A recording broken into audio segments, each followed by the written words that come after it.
Welcome back.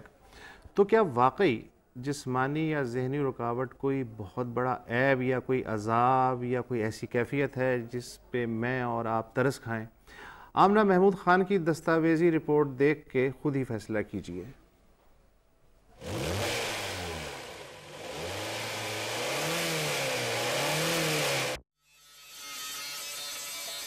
मुझे मजबूरी माजूरी ये चीज़ें पसंद नहीं हैं। मुझे एक्चुअली बचपन से ही हर किस्म के मैकेनिज़्म वगैरह को समझने का शौक़ था, खोलने करने का। जो खिलौने वगैरह होते थे उसको भी मैं खोल के तोड़ दिया करता था। घर की सारी इलेक्ट्रॉनिक्स जो चीज़ें होती हैं, वीडियो वगैरह ये वो सब मैं खोल के उसको समझता था कि इसके अंदर क्या है क्या नहीं। पढ़ने वगैरह का कोई शौक़ नहीं था, इसलिए 6th क्लास के बाद मैंने पढ़ना छोड़ दिया। इसके अंदर देखिए आवाज़ कर रहा है, इसके अंदर कुछ पता है। उनके लिए तो मैं ये कह सकता हूँ कि अल्लाह ताला की उसको देन है कि जो वो इस किस्म से एक वर्कशॉप को चला रहे हैं। मैं 71 का बॉर्न, तो हम 2 भाई थे। बड़ी अच्छी कंपनी रही लोगों की, बड़ा यानी अच्छा माहौल, खुशहाल ज़िंदगी जिसको बोलना चाहिए वो गुजरी है। हम 3 लड़के होते थे, एक मेरा कज़न, एक मेरा छोटा भाई और मैं चलाता था। मेरा कज़न जो है पीछे वो एक्सल रॉड्स लगे हुए होते ना, उस पर खड़ा होता था, मेरे शोल्डर पे हाथ रख के लेफ़्ट राइट का सिग्नल देता था। और छोटा भाई जो है आगे पाइप पे बैठा होता था। हम लोग शर्त लगाते थे पेप्सी की 2 गाड़ी के बीच में से निकालना है साइकिल को, लगेगी नहीं। बहुत इन्जॉय किया लाइफ के अंदर। मैं थोड़ा डेयरिंग हूँ इस मामले में कि मैं हर चीज़ को जल्दी फेस करता हूँ और डरता किसी चीज़ से भी नहीं। सबसे डेयरिंग चीज़ क्या की आपने ज़िंदगी में? मैंने 120 की स्पीड पर कार चलाई है।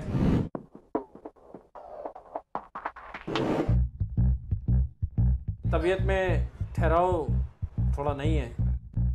सिवाय अल्लाह ताला की ज़ात के अलावा मैं दुनिया में किसी से डरता ही नहीं हूँ। बाय बर्थ मेरी यानी आईसाइट जो है नहीं है, बाय बर्थ ब्लाइंड हूँ ना। अब मैं ये सोचता कि यार मेरी आंखें होती तो मैं ये होता। अभी जो हूँ उस पर ध्यान दो, होते को छोड़ो। वो जो चीज़ नहीं है उसके बारे में सोचना बेकार है। मेरा एक ऐसा सिलसिला रहा कि मैं अपनी ज़ात में अकेला खुश रहता था। घर वालों की तरफ से अच्छा माहौल मिला, सपोर्ट मिला, पढ़े लिखे लोग हैं, अच्छे लोग हैं सारे मेरे अलावा। अभी भी शौक़ है, अच्छा खाने को चाहिए। ज़रूरी है कि वो अच्छा हो, अच्छा नहीं होता है तो फिर मैं भूखा रहना ज़्यादा मुनासिब समझूंगा। और सेमी क्लासिकल म्यूज़िक सुनना। जिंदगी का सफ़र है ये कैसा सफ़र, कोई समझा नहीं, कोई जाना नहीं।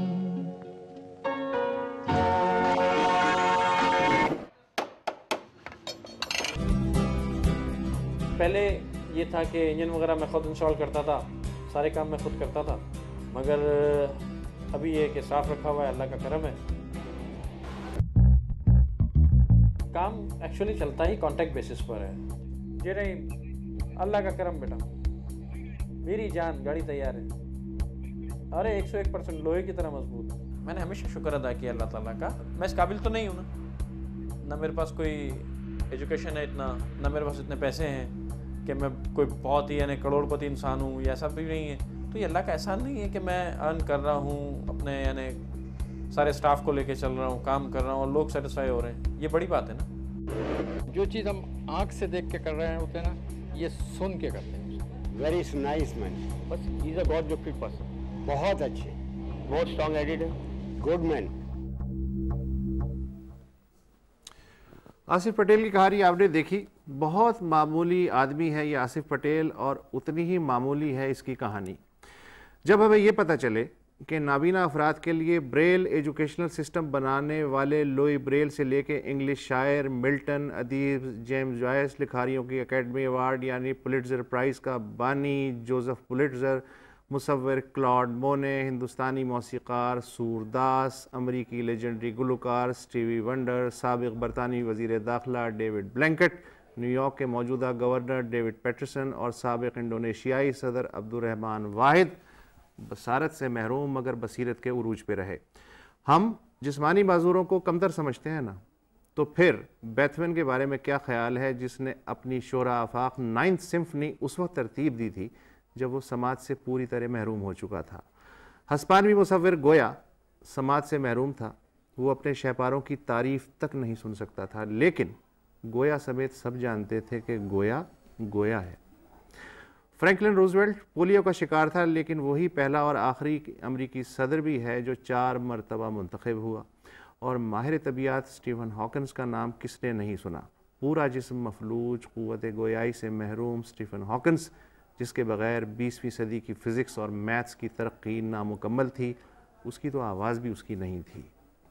हम अपने तमाम बच्चों को जीनियस बनाना चाहते हैं ना, एक इंसानी कंप्यूटर में तब्दील करना चाहते हैं। कितने जालिम हैं हम बज़ाहिर नॉर्मल लोग। 80% से कम किसी बच्चे के नंबर आए तो उसे तंज का निशाना बनाया जाता है, गैरत दिलाई जाती है। लेकिन कितने जानते हैं कि जॉर्ज वाशिंगटन ने भले अमेरिका को आज़ादी दिलवा दी हो, लेकिन स्कूल में वो एक बैक बेंचर लाउबाली लड़का ही मशहूर था। नोबेल इनाम याफ्ता विंस्टन चर्चिल कोशिश के बावजूद लातीनी ज़बान और मैथ्स में कभी अच्छे नंबर ना ले सका। शोरा आफाक फिल्मसाज वॉल्ट डिज्नी अपने असातिज़ा की नज़र में एक निकम्मा तालिब इल्म ही रहा। अमरीकी मार्शल पैटन ने दूसरी आलमगीर जंग में भले हिटलर और मुसोलिनी को नाकों चने चबवा दिए हों, लेकिन वो अपनी क्लास का सबसे फसड्डी लड़का समझा जाता था। एक लामुतनाही फहरिस्त है इन जहनी और जिस्मानी माजूरों की, जो ना होते तो ये दुनिया अपने पाँव पे इस तरह ना खड़ी होती। अब बताइए कौन माजूर है, हम जो खामखा की बरतरी की बैसाखियों पे खड़े हैं, या वो जिन्होंने अपनी बैसाखी को चप्पू में बदल दिया। आइंदा इन पे तरस ना खाइएगा, खुद पे खाइएगा। और सड़क पार करते हुए भी एहतियात कीजिएगा। नाबीना और माजूर नहीं कुचले जाते, आँखों वाले ज़्यादा कुचले जाते हैं टांगों समेत। हमें ईमेल कीजिए इस पते पे bolo@dawnnews.tv। शब बखैर।